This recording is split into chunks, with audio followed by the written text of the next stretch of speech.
Des jours comptés pour Elisabeth Borne à Matignon?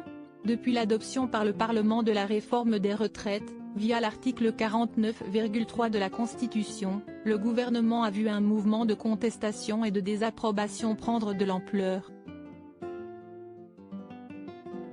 Dans ce contexte, au sein même de la majorité parlementaire, la première ministre n'est pas toujours vue comme idéalement placée pour sortir le pays de la crise sociale et politique désormais installée en France.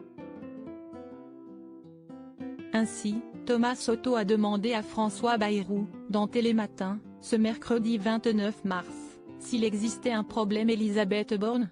Non, a répondu catégoriquement le président du MoDem, parti allié de la majorité. L'actuel haut-commissaire au plan refuse une politique de bouc émissaire, et cette idée qu'on focaliserait sur une personne les difficultés que l'on rencontre. Aux yeux de François Bayrou, qui pourrait bien être tenté par l'élection présidentielle de 2027, la situation actuelle du pays résulte d'un partage de responsabilités. Est-ce que le gouvernement en a?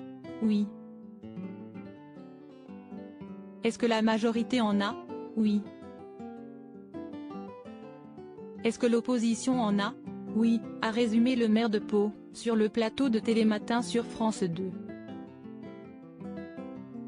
Découvrez les ministres du gouvernement Borne. Bayrou veut une nouvelle méthode. Sans le retrait de la réforme, François Bayrou appelle à la mise en place d'une autre méthode pour sortir le pays de la crise.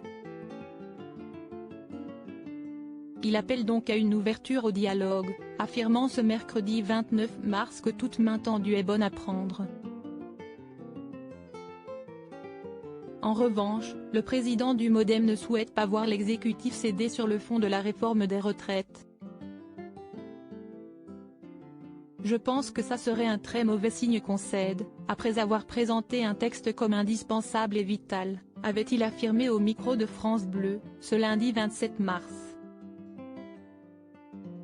Et d'ajouter, on doit continuer à réfléchir, à renouer le lien, à réinventer la démocratie sociale en France, bloquée depuis longtemps.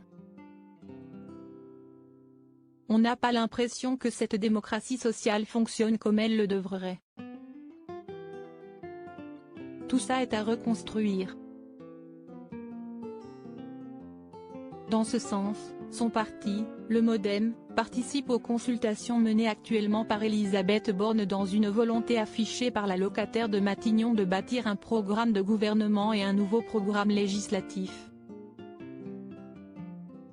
Crédit photo, capture d'écran France 2.